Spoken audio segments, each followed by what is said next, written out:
is the Bush administration was not able to convince from a federal level through FERC the state regulators to allow rate-based increases, which would mean higher electric bills for all utility customers across the United States, which was necessary if the utility was going to have the money to invest in this fancy new technology.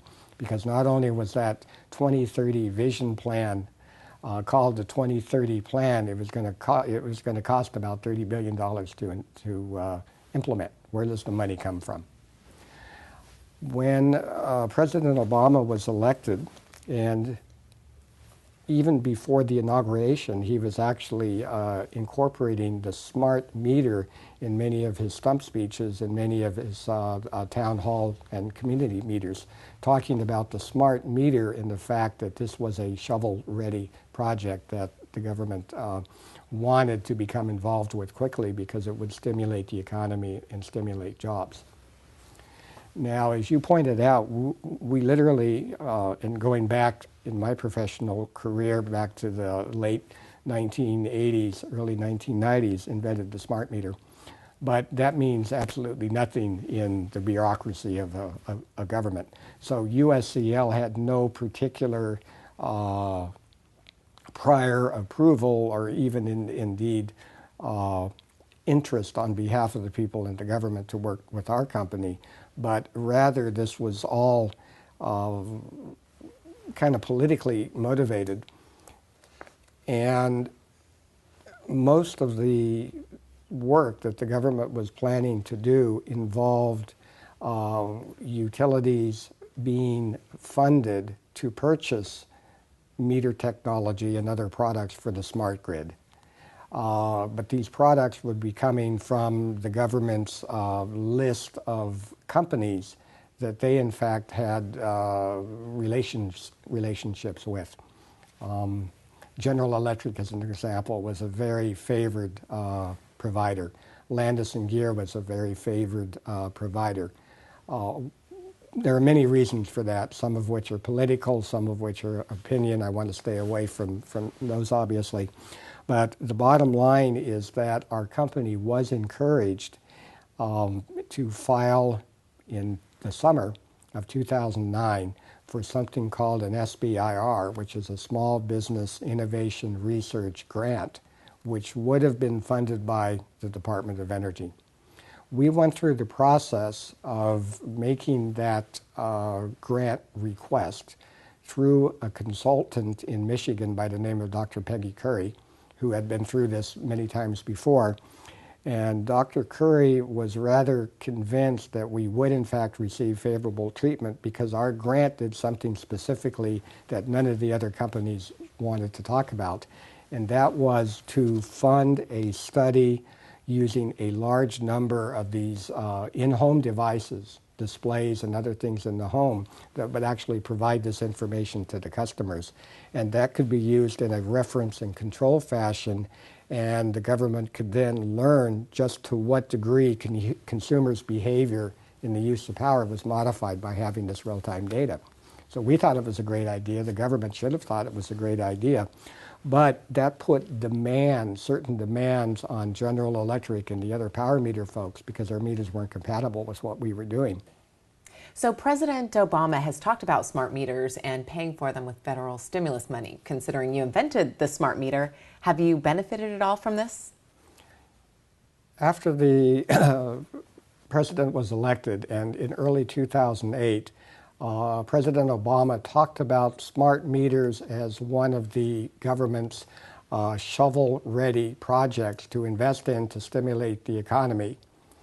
And in fact, he actually went on kind of the stump speech tour, incorporating the smart meter in many locations and many speeches.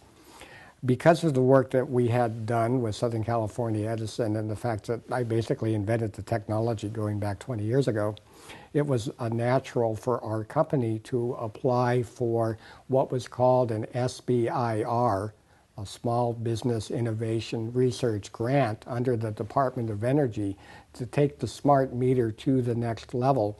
And what we had proposed to the governor, or to the government, I should say, was what we call control and reference study, which would have involved the installation of many thousands, tens of thousands of the meters with our in-home elements installed and working, so that we could determine how our product affected the homeowner's use of power.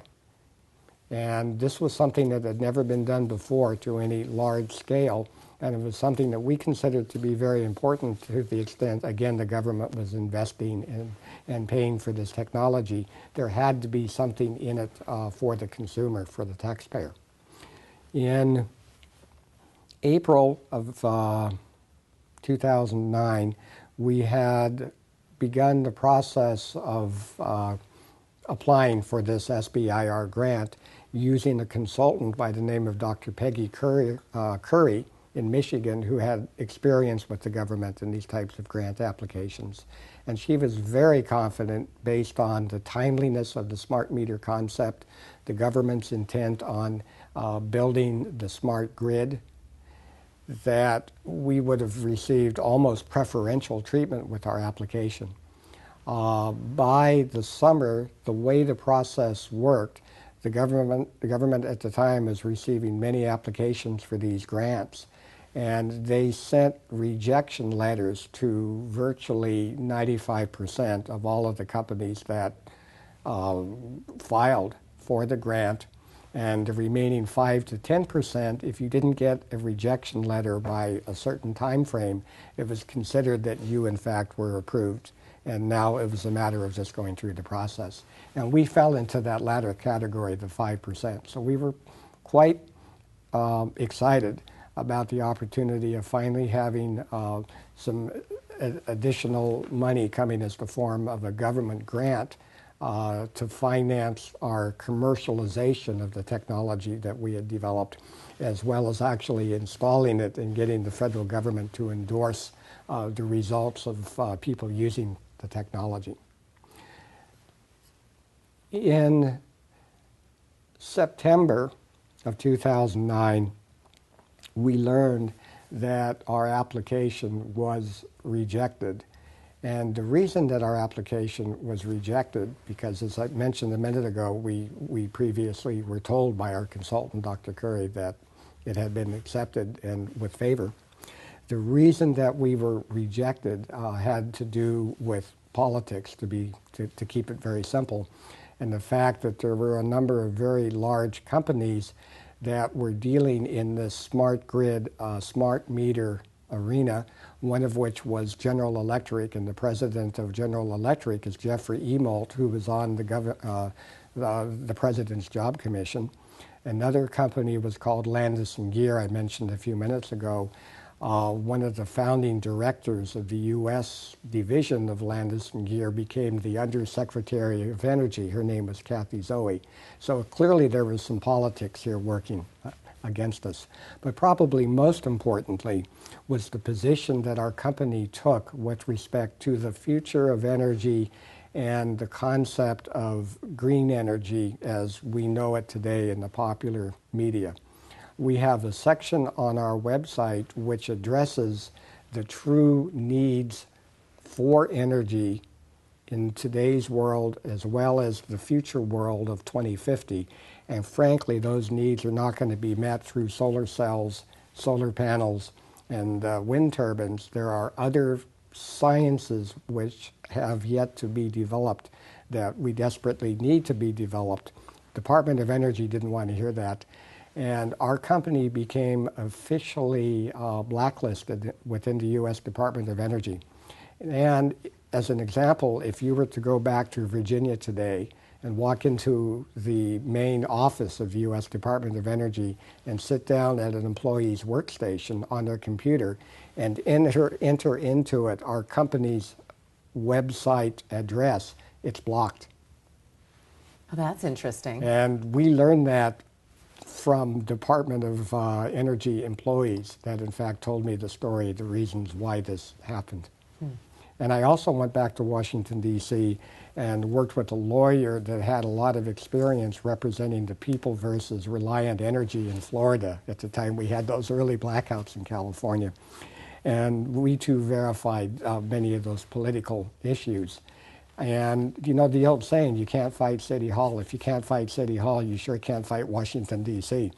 So rather than file documents and write our congressmen and, you know, senators and do all of those things that would have made us look like complainers, the better course of action from a business standpoint was to simply concentrate on minding our shop, so to speak, and furthering our IP, our intellectual property, which, as I showed you when you and I first met a few minutes ago, is now a fairly robust patent portfolio. And by minding our shop and investing our time and energy in our intellectual property and refining our patents, our company would be in a position where we could come back, kind of keep our powder dry today, so to speak, and fight the battle in 2 or 3 years when we are in a superior position strategically, without having to spend as much money up front to commercialize hardware and do many of the things that that grant would have allowed us to have done.